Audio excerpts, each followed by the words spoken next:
Good morning, ladies and gentlemen. Today I'm going to talk about discover yourself. Ever since the accelerated development of human civilization, perpetual scientific discoveries of nature had accompanied mankind all along the journey. It was by discovering the world around us that human beings have been able to lead a more sophisticated life.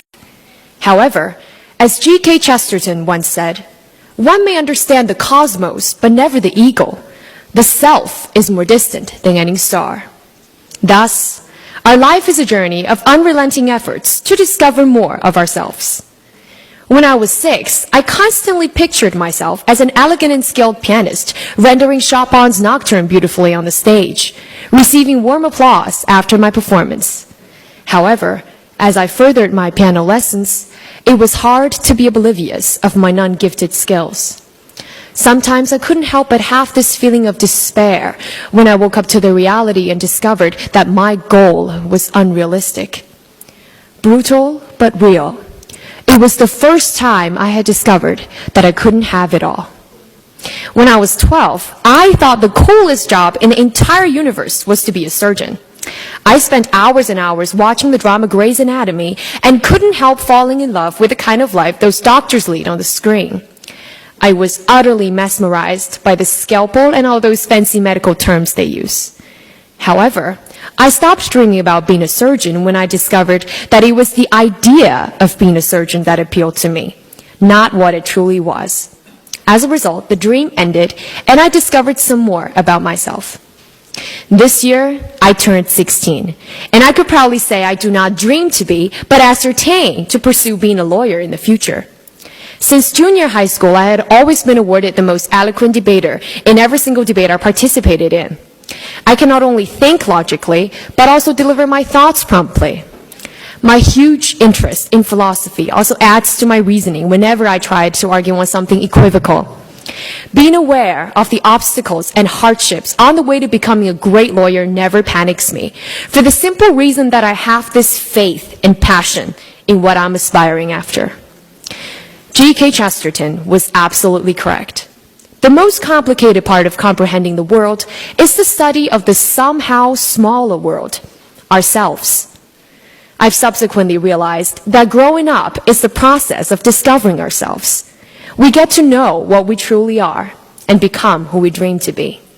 As we shape ourselves and as we shape our lives, we gradually become more aware of our limits and potentials and consequently learn to adjust to what's out there. And by that, ladies and gentlemen, I'm proud to say that I have discovered part of myself, still discovering today and definitely a lot more in the future. I will always keep this embedded in my heart. Things do not change. We do. And that's all. Thank you. Thank you very much. Now, here is our topic for impromptu speech. It is kind of challengeable. Nowadays, many students fall in love in high school. Do you support this behavior? And will such love relationships last long? And is it good for students' future development? Your idea, please.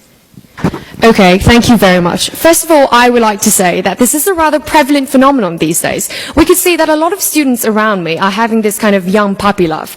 And I think it's utterly normal for them because I can understand why they do this. They're trying to seek recognition from the other sex instead of from academic success. However, I am utterly against it because I think it's utterly detrimental to our future development and also it will never last long. First of all is that we can understand that we're still rather immature psychologically at this current stage. And the most important thing for love is that we cannot actually thoroughly understand what love is. And for the most important part is that I could see students around me having puppy love as simply messing around, seeking pleasure instead of making commitments. And because of this kind of flimsy aptitude, I think all they could do is to mess around, and that's why puppy love dies in the blink of an eye. And for example, I could see Mary would be dating David on the first day of November. However, 2 days later, she's kissing Tom on the other side of campus. And that's very normal these days. And secondly, I think it's because for puppy love, it's very detrimental to our future development, because at this particular stage of our time, what we should do is to allocate our valuable time to studying and participating in extracurricular activities in order to go to a wonderful college in the future. And time is scarce. Because of that, I think it was Shakespeare who once said, love is blind. And a lot of young students sort of lost themselves in this procedure, and that is very, very costly. And so, in conclusion, I would like to view this problem from the view of economics. When we're making rational choices, we should consider the marginal benefit and marginal cost of a particular problem. And in the case of puppy love, I see the marginal cost exceeds the marginal benefit a lot. And that is the reason why I think this is something that should not be approbated. And for the case of those people who are thinking that true love might be lost through this way, I would say that true love can wait, because if not, it will not be true love at all, and we'll have nothing to lose. And that's the reason why I have this kind of opinion. Thank you.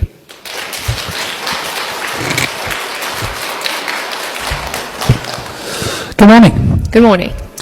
My question has to do with faith and passion. Okay. In your speech, you say that at various times in your life, you had the faith and the passion for a specific career, as you saw at that time. What makes now different? You feel that the way you want to go professionally is to be a great lawyer. But young people nowadays tend to have a thought one day to be this, and the next day to be that. So what makes now different from the way you were before? Okay, thank you very much. I think the reason why I choose to be a lawyer in the future, I choose to pursue this career, is different from choosing to become a pianist and a surgeon, is because there was one time that I think this kind of career is the one that best fits me. I am a sort of a debater in my early days, and I have this kind of technique in order to pursue this career. And that is the practical reason why I think this is why that this career is best fits me. And secondly is because personally I have watched a movie called A Time to Kill, and it was about a case of where a black girl got raped, and the only lawyer who stepped forward to fight for her is a white lawyer, and the whole process is very complicated. But what I see from that story is that I'm very interested in human rights, and I want to argue for those people who have their rights trampled and their freedom stealed away. And if I could be that lawyer, although sometimes I may have to go against my will and argue for a murderer, a raper, a criminal, I will always remember that I have taken an oath, that I have to do this job, and this is my obligation. And I think because of these reasons, I have this passion because I love this job, and I have the technique because I'm a debater and speaker in public situations, and that is why I think this is different from the other choices. That's all. Thank you. Good morning. Good morning. If love can be measured in its economic benefits and economic disadvantages, is that actually love? And what is love? Okay. Thank you for your question first. I think love is something that cannot be really measured quantifiedly. But the reason why I brought up the terminology in economics is because it first jumps to my mind when I think about making rational choices. And love is something that makes us become irrational.